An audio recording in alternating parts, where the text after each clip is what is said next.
These days, work is in trouble. We've outsourced most of our manufacturing to other countries, and with that, we sent away good jobs and our capability to make things. American Giant is a clothing company that's pushing back against this tide. They make all kinds of high-quality clothing and activewear, like sweatshirts, jeans, dresses, jackets, and so much more, right here in the USA. So when you buy American Giant, you create jobs in towns and cities across the country. And jobs bring pride, purpose. They stitch people together. If all that sounds good to you, visit American-Giant.com and get 20% off your first order when you use code STAPLE20 at checkout. That's 20% off your first order at American-Giant.com with promo code STAPLE20.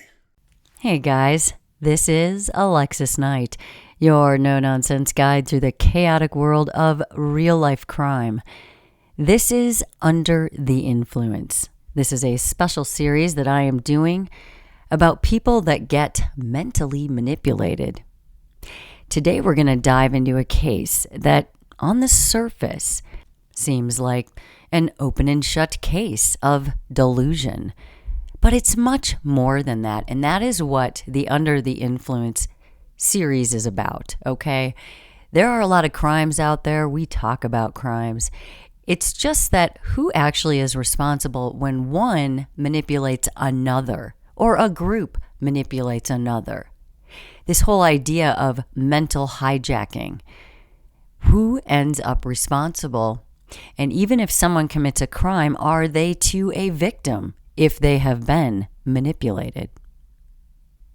That's what we're looking at. And we are going to look here at the murder of Kim Wall. Now, this crime shocked the world, okay? Not just because of its brutality, but because of who committed it. And now, while you might think you understand what happened if you are familiar with this case, we're going to take a closer look at why this case fits into our Under the Influence series. You see, people are often quick to accept that someone on their own can become completely delusional. We're okay with this. We accept this. We put them away and we are done with it. But the struggle comes when the influence comes from someone else. But why is that? We are going to get into it. This is going to be a 3-part series. This is part 1 of 3. Don't miss a part. You got to get it all. Otherwise, how are you going to get the point, right? All right, let's get going. First, we're going to take a look at the public persona of Peter Madsen. Peter Madsen was the kind of person people admired. A self-made inventor, an engineer, an entrepreneur. He was known for his ambitious projects, including building submarines and planning space missions. Madsen was charismatic, eccentric. He was seen as a visionary, the kind of person who seemed larger than life. But as we often find in these stories, the public persona was just a facade. Beneath the surface, Madsen harbored dark fantasies and violent tendencies. He was obsessed with control, not just over his machines, but over people. This obsession would eventually manifest in the most horrific way possible when he crossed paths with Kim Wall, a Swedish journalist known for her fearless reporting and her dedication to uncovering the truth. Let's look at Kim Wall for a minute. The last interview. What's up with that? In August of 2017, Kim Wall was working on a story about Peter Madsen and his homemade submarine, the UC-3 Nautilus. She had arranged to interview him on board the submarine, and on the evening of August 10th in 2017, she did join him for what should have been a routine interview. But that night, Kim Wall, she would not return home. Madsen was the last person to see her alive. When the submarine failed to return as scheduled, a search was launched. Madsen was eventually rescued from the sinking vessel, but where was Kim? She was nowhere to be found.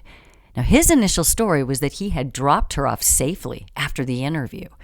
But as the investigation continued, his story changed. It changed multiple times, becoming increasingly suspicious.